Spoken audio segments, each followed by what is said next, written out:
Right, very good morning students. Welcome back to second year physics. So in this second year physics, let us will move to the next topic in moving charge and magnetism. The chapter is moving charge and magnetism. In this the very important is cyclotron. So this is for actually 4 marks. This question related to the 4 marks. Sir, what is a cyclotron? I think everyone know about a cyclone. Cyclone in the sense is in general air and water layers which moves very fast. Cyclone we can call. Like here, cyclotron is nothing but it is a device. The device which used to rotate the charged particles. Which used to rotate the charged particle to the higher energy levels.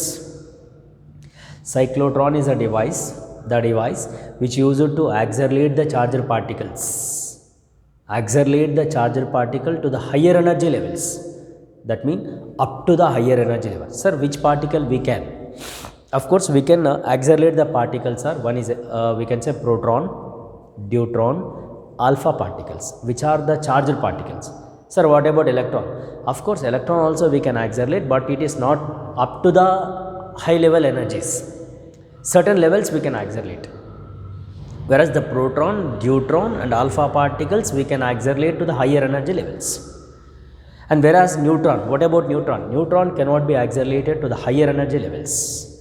Neutron cannot be accelerated because it is a neutral particle. And come to the point is, in this we have some essential parts. Essential parts we have. Only we need to discuss the essential parts only. The cyclotron is actually, it is consist of a 2 Ds that are like a D-shaped metal frames. It is a 1 D, this is other D. We can say 2 circular, half circular Ds. So you say D1 it is, and it is you say D2. See, these 2 are the metal frames which are in the shape of a like a metal frame, and these 2 Ds are connected to the oscillator, high frequency oscillator we can call. High frequency oscillator it is. So which is to be connected to the 2 D-shaped metal frames, and these 2 are placed in the horseshoe magnets, which provide the magnetic field, and it is to be radial everywhere. This is provides the magnetic field in a radial way. Which one? These 2 poles is provides. These 2 Ds are placed between the 2 poles of a magnet. The 2 poles are what? We can say it is a horseshoe magnetic poles. And come to the point is, in here it is also we can connect a one window. Sir, why window is to be connected? Because to get the charged particle. To get the charged particle. Here is the actually essential parts are what? We can say D1, D2 are the 2 metal frames. And these 2 frames are connected to the high frequency oscillator, and these 2 Ds are placed in the high frequency magnetic field, that is we can say horseshoe magnet. So now come to the point is, in this what actually we need to find? We need to get a charged particle which is to be accelerated to the high energy levels. Suppose you want to accelerate a particle. The particles, suppose you take a protons to be accelerated. Therefore, at the center of the Ds, let us, you take as a source as a proton. This is the source is to be taken. The source is to be what? The proton to be accelerated to the higher energy levels. So that here we should take the source is as a proton. Now, what is the use of high frequency oscillator?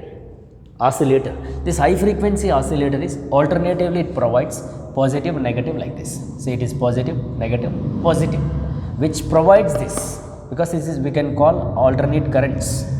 Alternate currents are nothing but alternatively that is gives the positive, negative charges, or positive one time and negative is another time. Suppose this is to be connected to the high frequency oscillator. No, suppose if I give this oscillator, suppose the first D get the positive charge, the next D will get the negative charge. Next what happens? It is gets the negative, it is gets the positive. Alternatively, it is changes itself only. It is changes. This is the main advantage of the oscillator, right? Now come to the point is, now here it is actually protons are there at the center. Therefore, the proton is coming out from the source. Now when oscillator is provides the first one, it is plus, this is will be negative. Of course, the protons are positive, no? Immediately what happens, this will be come to the like this into the first D, because it is negative, no, negative positive will attract. Now next one what happens, alternatively ultimately it is changes the positive negative. Now this charger particle proton will come to the next D like this, and again the charges, again the oscillator is changes the direction of positive negative, no? Therefore this particle will move like it is extended speed, and the radius also increases, and it is goes on and increases, and it is come out from the window with high speed. We can say speed is increases or velocity is increases with higher energy levels, because of the circular radius is increasing. Though when the circular radius is increases, there it is to be speed of the particle also increases. This is the cyclotron is the use. Sir, what are the uses? Where we are using? Of course we are using, this is in the mainly in the hospitals to diagnosis purpose, to detect, because for the diagnosis purpose, suppose see we know about x-rays. X-rays to get, by using the high speed of electrons only X-rays will be generated. So there we are using the cyclotron to get the high speed of electron. When high speed of electron is bombarded with the target nucleus, then there will get the X-rays.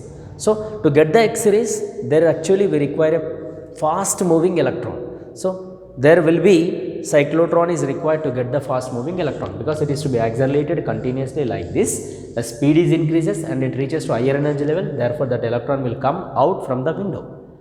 That electron we should use in the different purposes, like diagnosis, like treatment purpose, we can take in a different ways. So this is about what it is about a cyclotron. Now we need to find a time, and as well as we need to find a radius. Of course we know BQV is equal to, we can say, mv square by r here.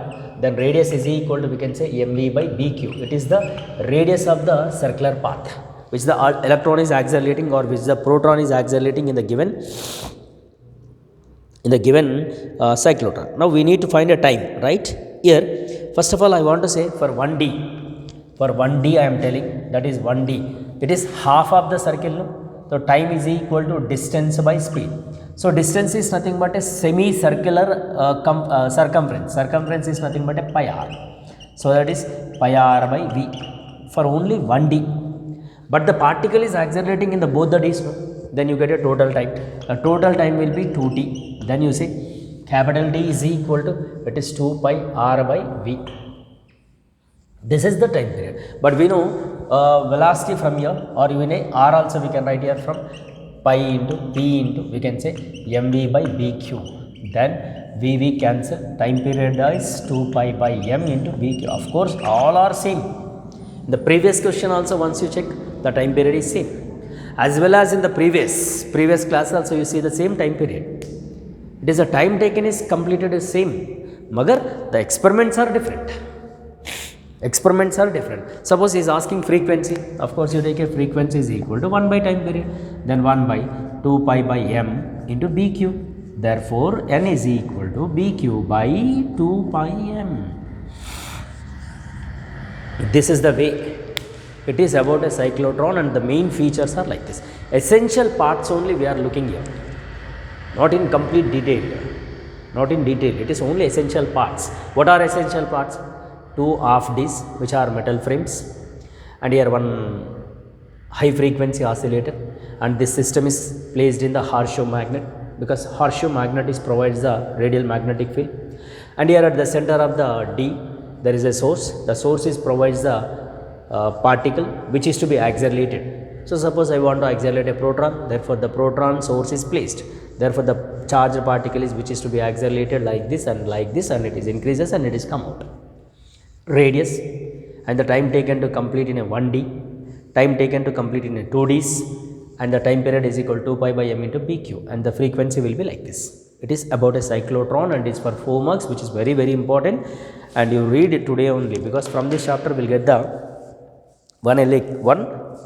two short answers will get in the final examination, so that you need to finish immediately this question. Clear? About a cyclotron like this.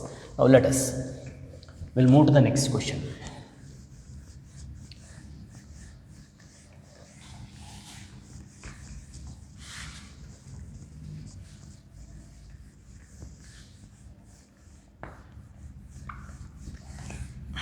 No.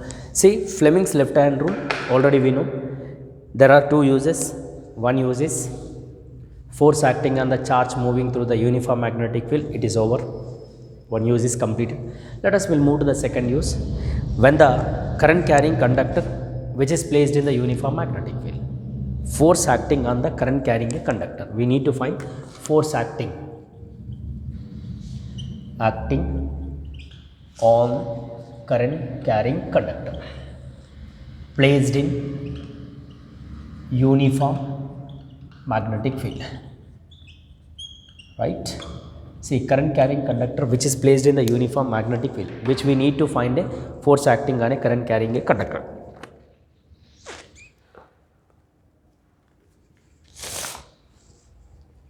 Let us now you take a one current carrying a conductor which is placed in the uniform magnetic field, right? Here it is to be given.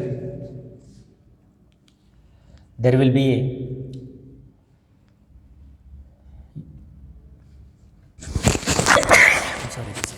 right. There will be a I mean to say magnetic field. It is the B. In this B, one current carrying a conductor is placed.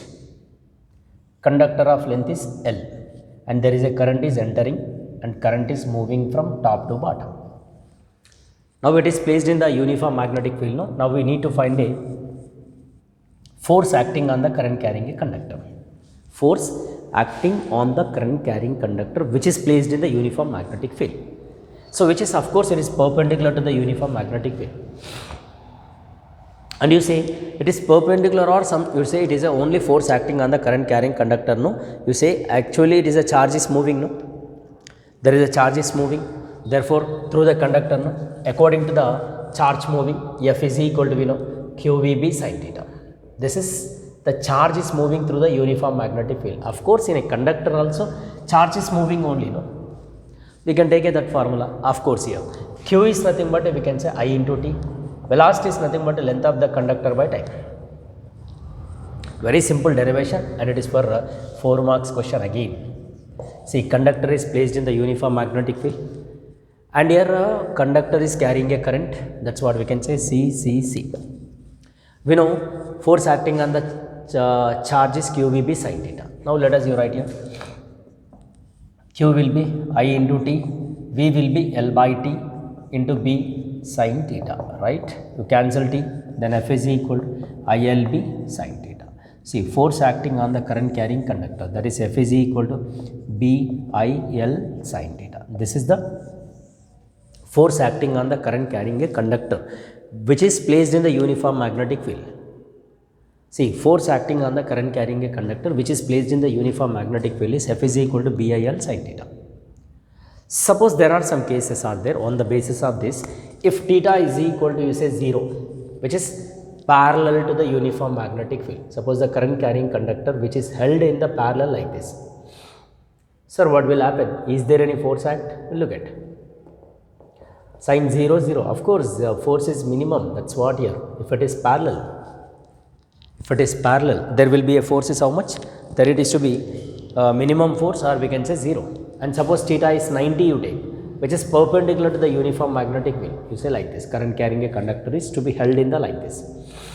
Then F is equal to, I mean to say, BIL sin 90. When it is perpendicular, the force is act is the maximum bill it is maximum. There will be a force acting on the current carrying a conductor is to be maximum, because F is equal to, it is BIL. F is equal to, we can say BIL, because force acting on the current carrying conductor is maximum, which is held perpendicular like this. So these are related to what? We can say force acting on a current carrying conductor which is placed in the uniform magnetic field. Actually we are using and we are calculating by using the Fleming's left hand rule. Clear? So these are the information related to what? We can say it is a force acting on a current carrying conductor which is placed in the uniform magnetic field. Let us next side heading, which is also very very important for 4 marks, that is Biot-Savart law. So that very important. Again, it is also 4 marks. So usually they are asking the question as 4 marks. So that you read this question. It is a Biot-Savartla. Biot-Savartla. See, this is also 4 marks question. Look at. See, this Biot-Savartla is nothing but there will be a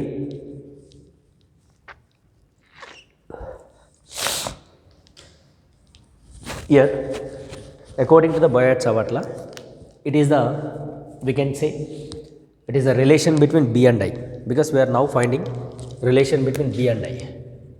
See, B and I, that is related to the magnetic field and a current carrying a conductor. Now come to the point is, if there is a current carrying a conductor, the length of the current carrying conductor, you say infinite, I don't know, length.